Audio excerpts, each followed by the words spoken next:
ani sɔgɔma Koniba Jara kan de don ani sɔgɔma ani tile ani wula ani su comme n y'a fɔ aw ye Koniba Jara kan de don donc sisan comme i bɛ baara ɲini na donc mɔgɔ i ka CV d'u ma donc y'u wele k'i ka taa entretien kɛ donc entretien na i kan ka fini minnu don n ka video tɛmɛnen n y'olu fɔ sisan i kan ka comme i kan ka fini minnu don ça dépend i bɛ taa interview kɛ i bɛ taa entretien kɛ ni mɔgɔ minnu ye i b'i janto parfum ko ninnu na i b'i janto kasa ko ninnu na kasa dɔw bɛ se ka diya ye a tɛ diya mɔgɔ wɛrɛ ye donc il faut i bɛ kasa k'a la mun c'est neutral un kasa qui n'est pas trop donc n'i bɛ maquillage ni fɛn ninnu kɛ muso ninnu i b'a bɛɛ nɛmɛ quoi faut être simple la simplicité donc ni tubabu baara ni fɛn ninnu don donc i bɛ ou un bureau kɔnɔ baara ninnu don i bɛ fini minnu don donc ni y'olu généraliser quoi donc ni i bɛ se ka an ka africain fini ninnu don ni commerçant ka comptable ya ou bien fɛn wɛrɛw entreprise wɛrɛw don minnu u bɛ farafin fini ko comme an bɛ tɛmɛ comme ni ka ca ni comme entretien a bɛ comme mɔgɔ min bɛɛ de ɲɛ b'i la comme i bɛ télé interview la u b'a fɔ ko u bɛ k'i introduire c'est un interrogatoire parce que fɛn min don ne bɛ mun fɔ an ka denmisɛnninw ye kosɛbɛ yan yɛrɛ n'i bɛ taa la sisan a bɛ comme ni i siɲɛ fɔlɔ i ye sortie kɛ ni cɛ mun ka di ye ou bien i ye siɲɛ fɔlɔ i ye sortie kɛ ni muso mun ka di i bɛ fɛ ka impression ɲuman kɛ o tigilamɔgɔ la cogo min o yɛrɛ don o campagne de don quoi ya parce que ni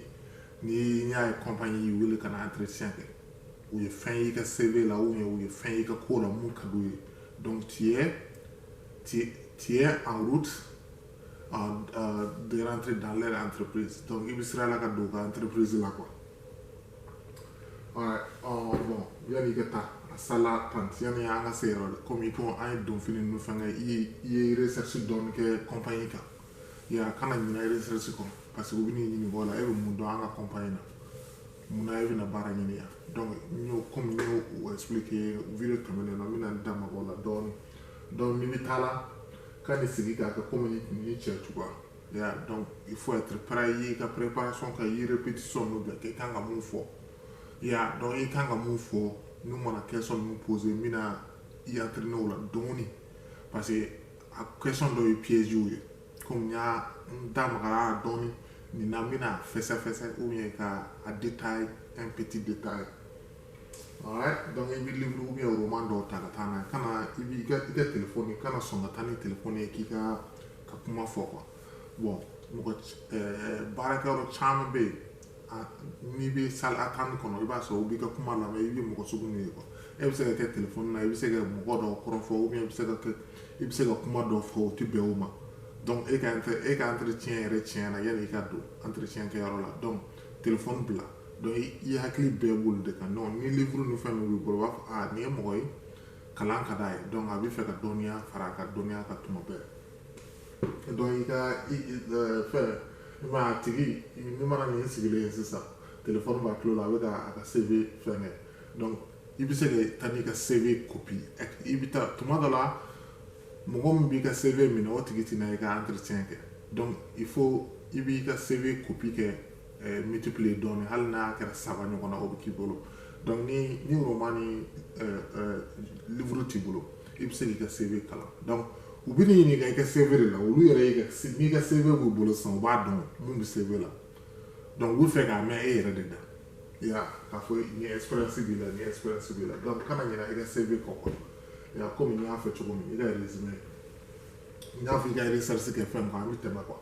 parce que ni wagati koronnen don n bɛ fɛ ka question ninnu de ka gɛlɛn i kan ka préparer bon question dɔw bɛ yen question 6 5 ɲɔgɔnna olu bɛ yen piège de don quoi ya donc a question ninnu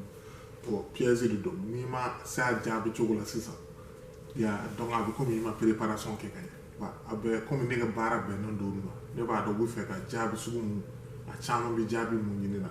et donc n'a fi comme avec comme il sorti que le mo kadi il fait impression que donc il fait fa mon kadat la mo donc il te fait fa mon kadi parce que il fait accompagner donc il fait la donner donc pouvez-vous me parler de vous nous maintenant comment sur nous faut pas ambi fait qu'il y a foyer nous ko kiki yera faati comme ube fait qu'il famille ba to ko do i do ne jolu bi bolo bien ye ben no ga sera tout lucila ko sera muna e bi fait mu e bi se ga mu de kan muna e na ni bara no ko bu fe ko fo muna ni bara ne ka personnalité bi ben ñoko ma ube fait qu'il ni gawro la donc ni bi yera fo 600 comme par exemple ne bi yera fo 100 donc ni bi yani nga do école matériel la e bi fait ga bara ka fa muna ne ko go no kon parce que ni kalanke ya ni kalan sugu kɛ bon expression mu ne la fɛn na ka baara kɛ ni denmisɛnninw ni y'o fɔ o ni fɛn donc i b'olu de fara ɲɔgɔn kan parce que e ni mɔgɔw tɛmɛna i ye saasi kɛ yɔrɔ jumɛn i bɛ k'olu de fɔ bon fɛn minnu y'i préparé ka bɛn nin baara ma i b'o de fɔ u bɛ k'o de ɲininkali k'i la mais o t'a f'i ye directement a dɔw b'a f'i ye directement n'i taara petit entreprise la mais entreprise ba ninnu caman bɛ yen u ye mɔgɔ yɛrɛ de ka baara ye mun bi mɔgɔw ta baara la i b'a sɔrɔ mɔgɔ bɛ yen ale ye lasiribaga ye ale ka baara kɔni ye dɔrɔn mɔgɔ minnu bɛ na compagnie na a b'u interroger c'est fini donc olu mɔgɔ nasugu ninnu u bɛ piège da ye quoi ya en quoi bon o piège an bɛna tɛmɛ joona kɔfɛ ka se question yɛrɛ ma en quoi les postes voilà vous intéresser donc munna est intéressé dans une poste là donc on est une question a bɛ komi u ka surun ɲɔgɔn na dɔɔni fɔlɔ in mais i bi hali ni b'i yɛrɛ répéter ça quoi o mana question fɔ k'a fɔ n'u mana question poser kana jɔ i ka dɔ fɔ i bi yɛlɛ fana n'i bi kuma n'o fɛ i bi yɛlɛ n'i sera i b'u tɛgɛ minɛ i taatɔ i b'u tɛgɛ minɛ i b'u tɛgɛ siri ni silamɛ muso ni muso don sisan n'i yɛrɛ b'a la a kun birilen don donc tɛgɛ minɛ tɛ yen donc i k'u tigilamɔgɔw ka culture dɔn quoi donc quel est votre principal défaut donc o fana ye piège donc nugu ko e ka fɛn ni mɔgɔ min tɛ mɔgɔ kumakɛla ye sisan komi n ye n ka video wɛrɛw la n ye mɔgɔ qualité défini les 4 qualités mɔgɔ sɔn naani quelqu'un qui est agressif, quelqu'un qui est social, quelqu'un qui est discret, quelqu'un qui est discret et le quatrième c'est social. Social, discret, agressif et puis quelqu'un qui est agressif quoi aussi. C'est les 4. Donc, ni c'est ça. Donc, évolutif, c'est le 4e, c'est évolutif. Quelqu'un qui est évolutif. Donc, ni est décroissant. Il faut être il faut être très positif. Halni, tu es agressif. Même si tu es agressif ou tu es social. Mais ni ça va dans la vie, ça va que. Bon, ne tout ce que kalan tuma de la mais quand il est entraîné, tout ce qu'on a beau tuma de. Bon là, bon, il veut qu'il est entraîné chokodi. Donc on fait donc il y a exemple du. Ya, o koni o bine sona fora ko mai donc bega baraka no bega baraka pour que ko yere mauvaise attitude bla ya o tkelene donc on la ni bi fin fo yere ka ça était seulement positif les choses positives seulement sur toi donc nous o yere ka vidéo do ka obla OK pourquoi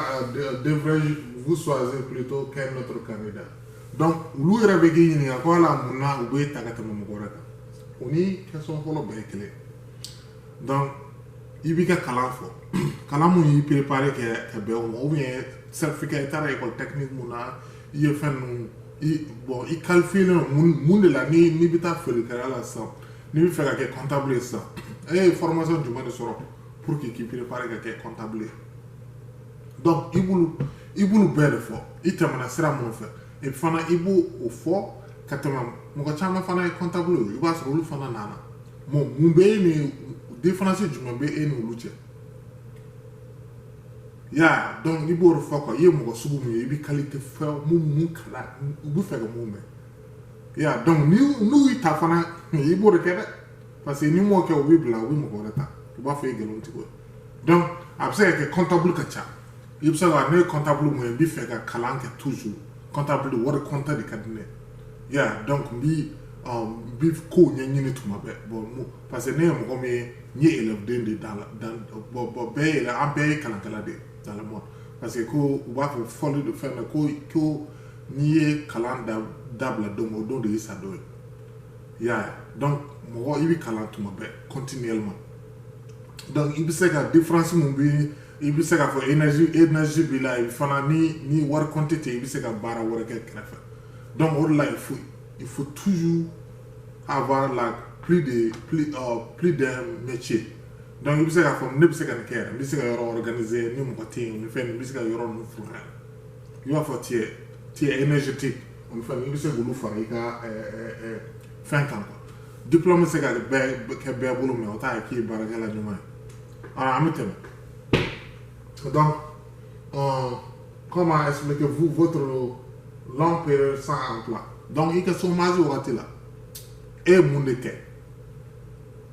o fana ma nɔgɔn dɛ i ka chômage wagati la e ye mun de kɛ y'a dɔn donc e ka chômage kɔnɔna la i ye mun de kɛ k'i pɛrɛn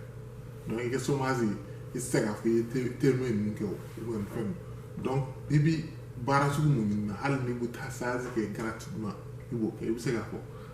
ne ma baara sɔrɔ mun bɛ sara mɛ ne tun bɛ baara kɛ mɔgɔ wɛrɛ ye pour que i ka expérience caman sɔrɔ o la n'i mana baara sɔrɔ n ma ɲina n ye formation mun kɛ o ni fɛn dɔ donc u bɛ fɛ k'o de ye n'i ko i ka chômage kɔnɔ i ma fosi kɛ i kɔni bɛ ou bien i ka chômage kɔnɔna la i bɛ baara ɲini na u b'o faamuya bon au de la vous sont des questions de pièces quelles sont vos prétentions salariales ni n'u mana wariko kuma fɔ i bɛ fɛ ka don entreprise i b'a dɔn i tɛna baara k'o ye fu la n'u mana wariko kuma fɔ i b'a fɔ k'a bɛ se k'o discuter kɔfɛ n'u y'u fɛn kɛ a bɛ se k'o discuter kɔfɛ donc o ni fɛn ninnu donc ni n'u ko ko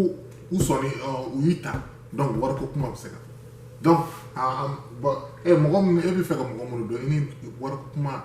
ma ɲi yen yɔrɔ la donc olu de sont des questions de pièces donc